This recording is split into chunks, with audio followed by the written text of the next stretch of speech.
Israel में घुसपैठ करने की सजा आजीवन कारावास है और घुसपैठियों की मदद करने की सजा फांसी है। याद रखिए, इजराइल में घुसपैठ करने की सजा आजीवन कारावास और किसी इजराइल के नागरिक ने किसी घुसपैठिए का Aadhaar, ration card, driving licence, birth certificate बनवा दिया तो सीधे फांसी। चीन में घुसपैठ करने की सजा आजीवन कारावास और किसी चीनी ने अगर गद्दारी कर दिया, राशन कार्ड, आधार, ड्राइविंग लाइसेंस, बर्थ सर्टिफिकेट, फांसी। अरे हम कह रहे हैं नहीं फांसी तो कम से कम आजीवन कारावास सही। कानून बनना चाहिए कि नहीं बनना चाहिए, जोर से बताइए जरा। ये हमारी राष्ट्र की सुरक्षा के लिए खतरा है कि नहीं? हमारी संप्रभुता के लिए खतरा है कि नहीं? घुसपैठ हमारी राष्ट्र की सुरक्षा के लिए खतरा है। इसके बावजूद नेशनल सिक्योरिटी एक्ट एनएसए लगता नहीं, क्योंकि हमने इसमें लिखा ही नहीं है कि घुसपैठ हमारी राष्ट्र की सुरक्षा के लिए खतरा है। घुसपैठ अनलॉफुल एक्टिविटी है, लेकिन हमारे अनलॉफुल एक्टिविटी एक्ट में लिखा ही नहीं है कि घुसपैठ अनलॉफुल एक्टिविटी एक्ट है। घुसपैठ ऑर्गेनाइज क्राइम है, ऑर्गेनाइज क्राइम से निपटने के लिए धारा 111 है, उसमें लिखा ही नहीं घुसपैठ जो है ऑर्गेनाइज क्राइम है। ये सत्य बात है। घुसपैठ एक्ट ऑफ टेररिज्म है, आतंकवाद से बड़ा खतरा है और आतंकवाद से खतरे से निपटने के लिए हमारे पास धारा 113 है, लेकिन उसमें लिखा ही नहीं कि घुसपैठ एक्ट ऑफ टेररिज्म है।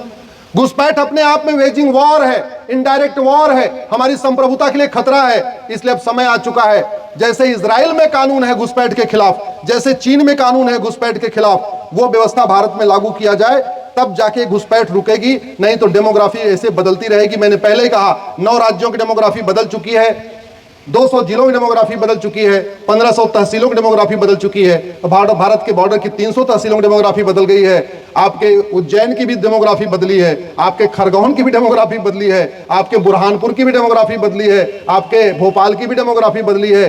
डेमोग्राफी बदल रही है। पहला कारण लफ्ज़ जिहाद, दूसरा कारण है धर्मांतरण, तीसरा कारण है घुसपैठ और चौथा कारण है जनसंख्या विस्फोट।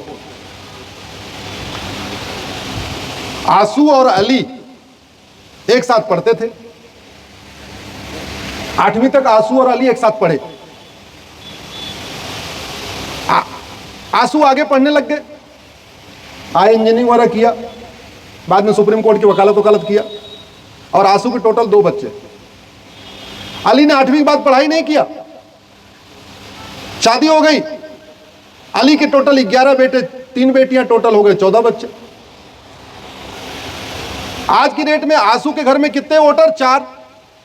आंसू, उनकी पत्नी और 2 बेटे, और आंसू के बेटों की शादी भी नहीं हुई है। और अली 8 बच्चों का नाना और 6 बच्चों का दादा बन गया। तो आंसू के घर में 4 वोटर और अली के घर में 44 वोटर। जिसको चुनाव जीतना है वो आंसू घर में जाएगा कि अली घर में जाएगा? जोर से बताओ भैया, कहां जाएगा? अब या तो आंसू भी हम दो हमारे 14-12 करें,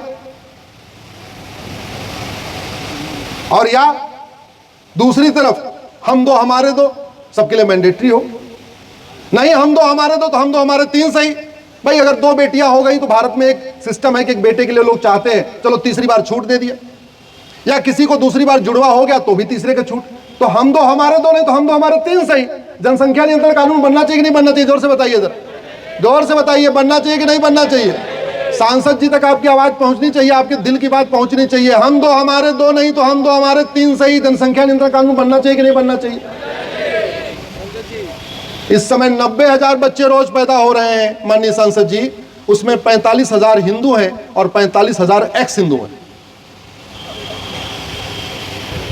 साल में 3.25 करोड़ बच्चे पैदा हो रहे हैं, 50% हिंदू, 50% एक्स हिंदू।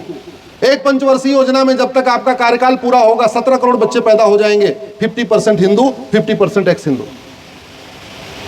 आज आपको खरगोन में 80-20 का रेशियो नजर आ रहा होगा, लेकिन बच्चे जो पैदा हो रहे हैं वो 50-50 हैं। तो आज के 18 साल के बाद जब बच्चे कॉलेज पहुंचेंगे तो कॉलेज में क्या रेशियो होगा? जोर से बताइए जरा, 50-50। और एक बात आप ध्यान रखिए, बबुल को आप कितना भी खाद पानी दे दो उसमें आम पैदा होगा क्या? जोर से बताइए।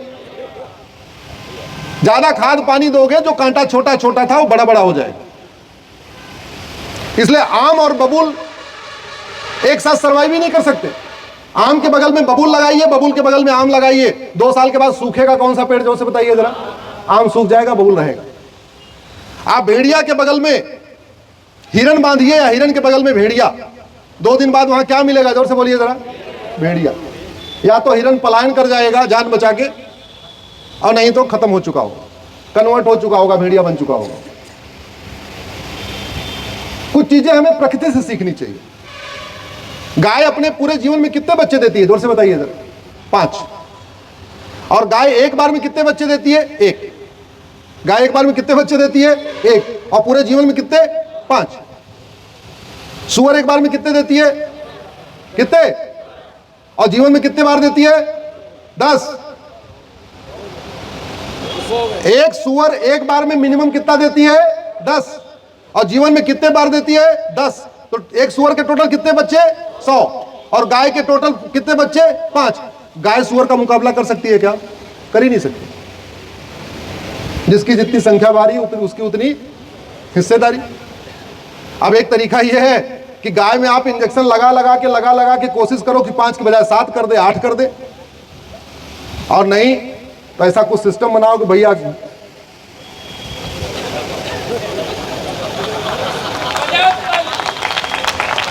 ये प्रैक्टिकल बात बता रहा हूं, कोई नई बात थोड़ी, कोई रॉकेट साइंस थोड़ी बता रहा हूं मैं, ब्रह्मोस और अग्नियान, चंद्रयान, मंगलयान थोड़ी बता रहा हूं, कॉमन सेंस की बात बता रहा हूं। अगर हमने चीन जैसा कानून नहीं बनाया, 25 साल के बाद भारत बर्बाद हो जाएगा। मेरी आज की बात आप लिख के रख लीजिए, बर्बाद हो जाएगा। पंडित नंदराम टिक्कू जो अफगानिस्तान के प्रधानमंत्री थे, कभी सोचा नहीं होगा कि अफगानिस्तान में हिंदू खत्म हो जाएंगे, हुए कि नहीं हुए। राजा शशांक ने कभी सोचा नहीं होगा बंगाल के 2 टुकड़े हो जाएंगे, एक बांग्लादेश बन जाएगा, बना। राजा रणजीत सिंह ने कभी सोचा नहीं था पंजाब के 2 टुकड़े हो जाएंगे, एक पंजाब, एक ईस्ट पंजाब, वेस्ट पंजाब, और एक पंजाब पाकिस्तान बन जाएगा, हुआ। राजा हरि सिंह ने कभी सोचा नहीं होगा कश्मीर में हिंदू खत्म हो जाएंगे, हुए। और अभी 1947 में विभाजन हुआ है, अभी 75 साल पहले विभाजन हुआ है, और इस 75 साल में ही 9 राज्यों की डेमोग्राफी बदल गई, 25% राज्यों की, 200 जिलों की डेमोग्राफी बदल गई, 25% जिलों की, 1500 तहसीलों की डेमोग्राफी बदल गई, 25% तहसीलों की, बॉर्डर की 300 तहसीलों की डेमोग्राफी बदल गई, 100% तहसीलों की, 75 साल में। इसके लिए आवाज उठाना पड़ेगा, जनता को भी आवाज उठाना पड़ेगा, हमारे माननीय सांसद विधायक को भी आवाज उठाना पड़ेगा।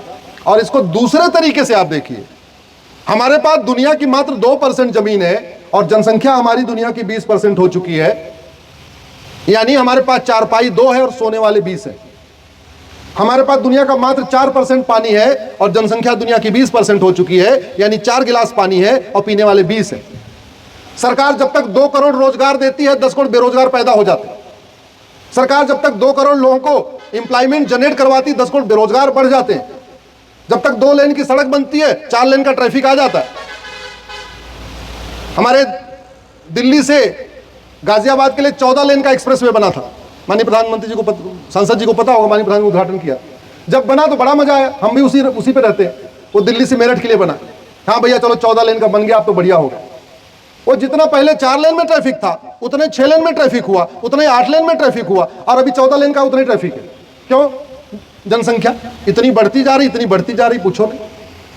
भारत के 50 जिलों का पानी खत्म हो चुका है, 200 जिलों का पानी 200 फीट नीचे चला गया है, 300 फीट के बाद नीचे पानी नहीं होता है, 50% लोगों को शुद्ध जल नहीं मिल पा रहा है, और भारत में 25 लाख लोगों की अकाल मौत हो रही है।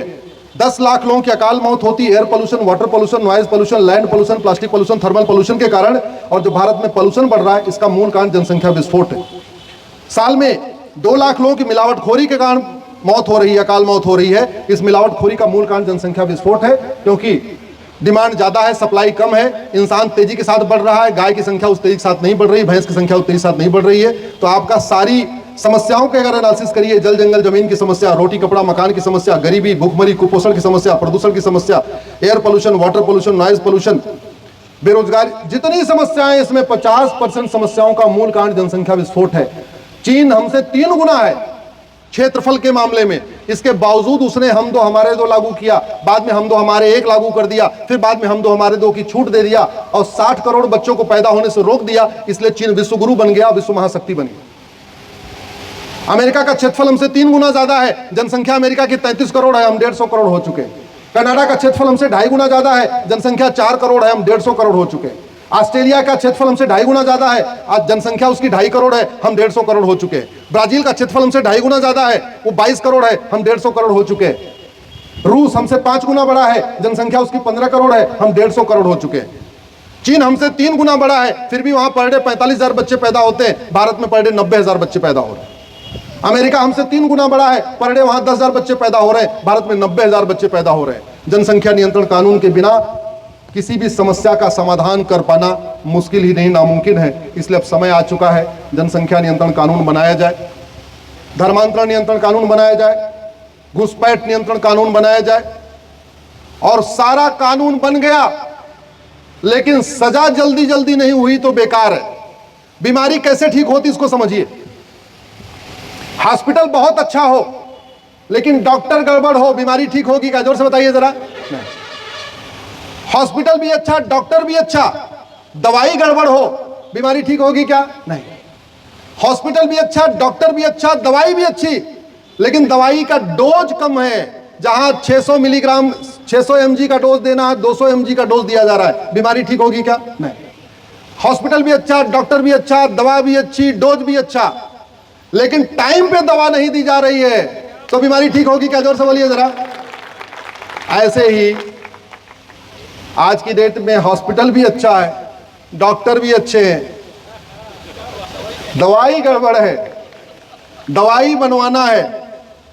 आशा करता हूं कि माननीय सांसद जी, आज तुम्हारी अब दोस्ती हो गई है, अब तो दिल्ली में मिलेंगे, जो जो ये कहेंगे मैं इनको बिल बना के देता रहूंगा, ये पेश करते रहेंगे। आपके खरगोन का प्रतिनिधित्व अपना चलता रहेगा आपके वहां पे, तो इनके हाथ और मजबूत करिए और जो जो काम करवाना वो काम करवाइए। दो तरफा बात चलेगी ना, आपको हाथ मजबूत करना है और आपके मन की, आपकी बात को माननीय सांसद जी को संसद में पहुंचाना है। इसी के साथ मैं अपनी बात खत्म करता हूं। बहुत बहुत धन्यवाद, बहुत बहुत आभार।